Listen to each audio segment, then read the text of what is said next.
Hello student, this is Anupam Gambhir. You are watching Anupam English classes. Student, आज के इस video lecture में क्लास 12 फ्लामिंगो बुक से poem 2 an elementary school classroom in a slum, इसका हम explanation cover करेंगे। Summary and word meaning already हम cover कर चुके हैं। सो चलिए स्टार्ट करते हैं पोम का एक्सप्लेनेशन लाइन बाय लाइन। सबसे पहले टाइटल को समझ लेते हैं। स्टूडेंट, एलिमेंट्री की मीनिंग होती है बेसिक और स्लम की मीनिंग होती है झुग्गी झोपड़ी वाले एरिया, यानी कि जो डर्टी कॉलोनीज होती हैं उसे स्लम कहा जाता है। Then an elementary school classroom in a slum, यानी कि झुग्गी झोपड़ी एरिया के स्कूल का क्लासरूम जहाँ पे बच्चे बेसिक पढ़ते हैं। इस क्लासरूम का डिस्क्रिप्शन दिया है हमारे पोएट ने पूरी पोम में बताया कि किस प्रकार से ये बच्चे पढ़ते हैं, अर्थात इनके क्लासरूम का एटमॉस्फेयर इतना डर्टी होता है कि इन बच्चों का मन पढ़ाई में बिल्कुल भी नहीं लगता। और तो और जो इनकी क्लास में पिक्चर्स लगी होती हैं जो डोनेशन करके कोई लोग दे गए होते हैं, तो उन पिक्चर्स पे भी इन बच्चों का कोई इंटरेस्ट नहीं होता, क्योंकि ये उसी स्लम एरिया में जकड़े रहते हैं। तो चलिए स्टार्ट करते हैं पोम का explanation. Far far from gusty waves, these children faces। Gusty की मीनिंग स्टॉर्मी होती है।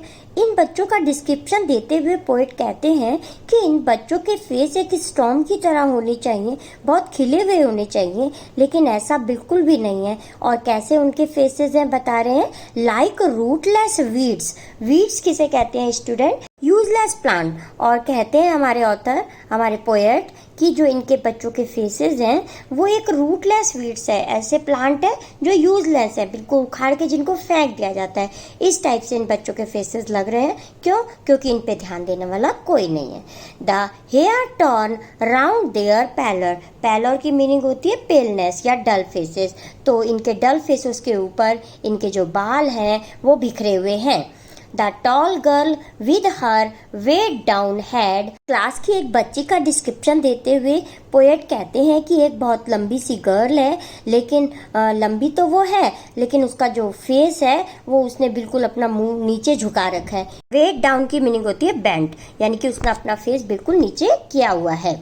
The paper seeming boy with rat's eyes. अब एक अनदर बॉय का डिस्क्रिप्शन देते हुए पोएट कहते हैं पेपर सीमिंग बॉय, यानी कि लुकिंग थिन या very thin as a sheet of paper. और एक और दूसरा लड़का है जो इतना पतला है, जो कि पेपर की तरह, विद रेड साइज। और उसकी आंखें कैसी हैं? रेड साइज, जैसे रैट की आंखें होती है ना, इधर उधर कुछ ना कुछ ढूंढने की तलाश में रहता है। बिल्कुल जो रैट होता है वो बहुत ही ग्रीडी टाइप का होता है, इधर उधर कुछ ना कुछ देखता रहता है। तो ऐसे उस बच्चे की जो पेपर सीमिंग बॉय है उसकी आंखें का कंपैरिजन कर रहे हैं हमारे ऑथर रैट की आइज के साथ। The stunt unlucky heir of twisted bone reciting a father's granal disease.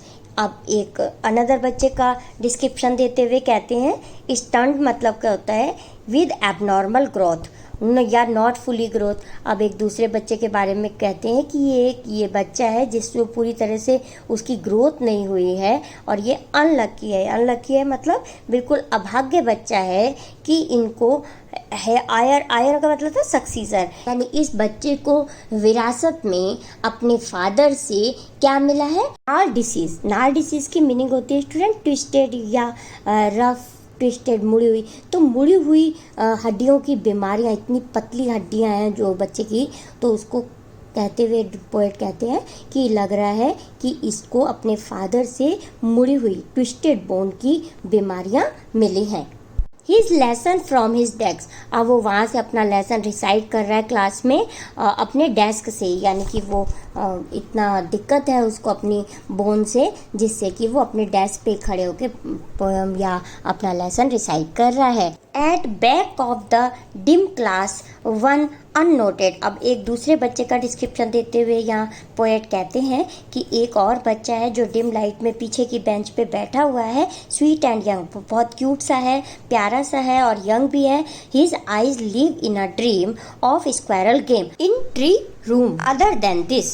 और लेकिन उसका ध्यान क्लासरूम में बिल्कुल नहीं लग रहा है। वो क्या सोच रहा है, वो क्या सपने देख रहा है कि मैं बाहर जाऊं और जल्दी से स्क्वायरल की तरह एस्केप कर जाऊं क्लास से, क्योंकि स्क्वायरल क्या करती है कि बिल्कुल किसी के पकड़ में नहीं आती है ना, हल्का सा कोई पकड़ने की कोशिश करता है तो वो भाग लेती है। तो ऐसे ही पोएट कहते हैं कि वो बच्चा जो है लास्ट की बेंच पे बैठा हुआ है, वो सोच रहा है कि मैं भी क्लास से चला जाऊं एक स्क्वायरल की तरह, बाहर जाके खेलूं। Now second paragraph, on sour cream walls, donation Shakespeare's head, cloudless at dawn. अब क्लास का डिस्क्रिप्शन देते हुए यहाँ पे 4 बच्चों का डिस्क्रिप्शन हमारे पोएट दे चुके हैं कि एक तो बहुत लंबी गर्ल है जिसने अपना सर झुका रखा है, और एक बच्चा है जो बिल्कुल उसका डल फेस है और रूटलेस, जो वीड की तरह बिल्कुल लग रहा है, यूजलेस प्लांट की तरह वो बच्चा लग रहा है। और थर्ड का कंपैरिजन एक रैट की आईज से किया है कि वो ऐसा बच्चा है जो बहुत ही ग्रीडी है रैट की तरह। और नेक्स्ट एक बच्चे का डिस्क्रिप्शन देते हुए कह रहे हैं कि उसका मन बिल्कुल भी पढ़ाई में नहीं लग रहा है, वो सोच रहा है कि मैं स्क्वायरल की तरह क्लास से भाग जाऊं, बाहर जाके खेलूं। अब क्लास में लगी एक शेक्सपियर की पेंटिंग लगी हुई है, पिक्चर लगी हुई है, उसका डिस्क्रिप्शन देते हुए कह रहे हैं हमारे पोएट कि ऐसा लग रहा है कि वो डोनेशन में कोई दे गया है इनको, क्लास बच्चों को आया है और डोनेशन कर गया है ये पिक्चर। और जिसमें क्या है, एक सौर क्रीम, उनकी जो दीवारें हैं, क्लासरूम की जो दीवारें हैं वो बिल्कुल क्रीमी सी हो गई हैं, पीली पीली सी पड़ गई हैं। और जो शेक्सपियर का हेड है वो बिल्कुल क्लाउडलेस एट डॉन की तरह लग रहा है। डॉन की मीनिंग होती है मॉर्निंग, सनराइज का समय। तो बच्चे उस पिक्चर का मजाक बनाते हुए, शेक्सपियर की पिक्चर का मजाक बनाते हुए कह रहे हैं कि ये तो जो गंजा है इसका सिर तो ऐसा लग रहा है कि जैसे डॉन सन की तरह लगता है, उगते हुए सूरज की तरह बिल्कुल उनका सिर दिखाई दे रहा है। मतलब वो पिक्चर की, शेक्सपियर की मजाक बना रहे हैं, क्योंकि उनको तो पता नहीं है कि ये पिक्चर किसकी है। इतने महान पोएट है शेक्सपियर, लेकिन उन बच्चों का तो जो लाइफ है वो केवल अपने एरिया तक सीमित है, यानी कि उस स्लम एरिया जिसमें वो रहते हैं उसी तक उनकी जो लाइफ है वो सीमित है। वो किसी पिक्चर में इंटरेस्ट नहीं दिखाते। Bald flowery terrorist valley, open-handed map, avoiding the world its world. तो नेक्स्ट पिक्चर, अब एक पिक्चर तो शेक्सपियर की टंगी हुई है, नेक्स्ट पिक्चर की और पोएट बताते हुए कहते हैं कि ये जो दूसरी पिक्चर है वो टेरोरिस्ट वैली की है। ये a beautiful ice free valley in Austria में एक बहुत ही सुंदर सी आइस फ्री वैली है जिसकी ये पिक्चर टंगी हुई है, यानी कि उस वैली में कभी भी बर्फ नहीं पड़ती। Open handed map, avoiding the world it's world. अब नेक्स्ट पिक्चर, तीसरी पिक्चर किसकी है, एक वर्ल्ड मैप की है। तो इन तीनों पिक्चर्स का बच्चों के लिए कोई महत्व नहीं है। For these children these windows not this map their world where all their futures painted with a fog. इन पिक्चर्स पे जो, चाहे वो शेक्सपियर की पिक्चर है, चाहे टेरोरिस्ट वैली की पिक्चर है या वर्ल्ड मैप की पिक्चर है, इन किसी भी पिक्चर्स का इन बच्चों के लिए कोई मायने नहीं है।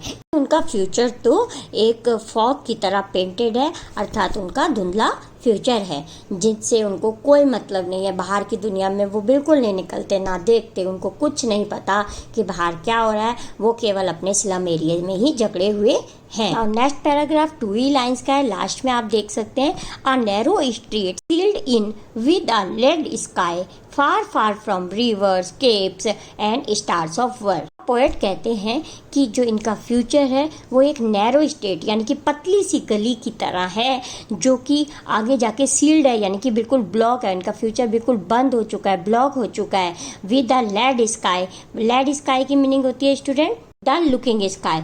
तो पोएट कहते हैं इनका फ्यूचर बिल्कुल एक डल, जैसा कि बिल्कुल डल हो चुका है, डल लुकिंग स्काई की तरह इनका फ्यूचर डार्क हो चुका है। डार्क फ्यूचर ऑफ किड्स भी कह सकते हैं। Far far from rivers, capes and star of worlds. Capes की मीनिंग होती है student a large piece of land that sticks out the sea from the coast. तो सी एरिया के पास चिपकी हुई ऐसी लैंड जो बहुत ही ब्यूटीफुल, बहुत ही ग्रीनिश होती है, सुंदर सुंदर रिवर्स, स्टार। तो इन सब बच्चों का फ्यूचर इन सब चीज़ों से बहुत फार फार, बहुत ज़्यादा और ज़्यादा दूर है। किन से? अच्छी अच्छी सुंदर नदियों से, केप्स से या स्टार ऑफ वर्ल्ड से। Now next paragraph, surely Shakespeare is wicked. The map a bad example. इसीलिए वास्तव में जो ये शेक्सपियर का मजाक बना रहे हैं, तो इनके लिए शेक्सपियर क्या है, बिल्कुल विकेड है। विकेड मतलब बिल्कुल बैड या बुरे हैं, ईवल है। और map is a bad example, और मैप भी बहुत ही बुरा है, इनके बैड एग्जाम्पल है इनके लिए मैप भी। With ships and sun and love tempting them to steal. Poet कहना चाहते हैं कि तुमने इनके जो पिक्चर्स लगा रखी है इनके क्लासरूम में, शेक्सपियर की या टेररिस्ट वैली की जो पिक्चर लगी है उसमें इतना सुंदर शिप है, सन है, लेकिन इन चीज़ों से इनको कोई मतलब नहीं है, ये कोई इन चीज़ों से प्यार नहीं करते, ये तो सिर्फ टेम्पटिंग हो रहे हैं। टेम्पटिंग की मीनिंग होती है परसुएड या पाने की इच्छा, तो इसको वो पाने की इच्छा करते हैं, यानी कि वो चोरी की भावना सीख रहे हैं। तो पोएट कहना चाहते हैं कि इन बच्चों को भी फ्यूचर ब्राइट करने के लिए इनको स्लम एरिया से निकाल के इनको सुंदर सुंदर वर्ल्ड दिखाना चाहिए, चीज़ों से इनको इंट्रोड्यूस कराना चाहिए। For lives that slightly turn in their cramped holes from fog to endless night. Slyly की मीनिंग होती है स्टूडेंट ट्रिकली, और क्रैम्ड की मीनिंग होती है नैरो। होल्स यहाँ पे उनके हर्ट्स या उनके घर के लिए कहा गया है। तो पोएट कहते हैं कि ये ऐसे घरों में रहते हैं, छोटे छोटे घर होते हैं होल्स की तरह, छोटे छोटे इनकी हर्ट्स होती हैं, और वहाँ पे इतने ज़्यादा लोग रहते हैं, पतली पतली गलियों में रहते हैं। तो इनका फ्यूचर बिल्कुल डार्क हो गया है फॉग की तरह, और इनकी जो नाइट है वो एंडलेस है, यानी कि दिन भी इनके लिए बिल्कुल बेकार हो गए हैं, और जो रात है वो इनके लिए एंडलेस है, यानी कि ये अपने स्लम एरिया से बाहर निकल के नेक्स्ट दुनिया, नए फ्यूचर या नए वर्ल्ड को नहीं देख सकते। On their slag heap these children wear skin peeped through bye bones and spectacle of steel with bended glass like bottle beads on stones. Poet आगे कहते हैं कि इन बच्चों ने जो कपड़े पहने हुए हैं, और तो वो इतने पतले और इतने बेकार हैं कि उनकी स्किन उसमें से साफ झलक रही है। उन कपड़ों में से उनकी पतली पतली जो हड्डियां हैं वो दिखाई दे रही हैं। और अब आगे उनके चश्मे का डिस्क्रिप्शन देते हुए हमारे पोएट कहते हैं कि जो उन्होंने स्पेक्टिकल्स लगा रखे हैं वो स्टील के बने हुए हैं, यानी कि हैवी मटेरियल के बने हुए हैं, और वो ऐसा लगता है कि किसी ने उनके ऊपर एक स्टोन फेंक दिया है जिससे कि वो ब्रेक हो गए हैं। All of their time and space are foggy slum. कहते हैं कि जो इनका जितना भी इनका समय है वो बिल्कुल एक खाली स्पेस है, बिल्कुल खाली है, और फॉगी स्लम, और जहाँ ये रहते हैं वो बिल्कुल झुग्गी झोपड़ी वाला एरिया एक धुंधले की तरह है, धुंध की तरह है, अर्थात इनका फ्यूचर बिल्कुल बेकार है। पैराग्राफ की last line, so blot their maps with slums as big as doom. तो ब्लॉट की मीनिंग होती है student to mark with a spot, और डूम की मीनिंग होती है डिजास्टर।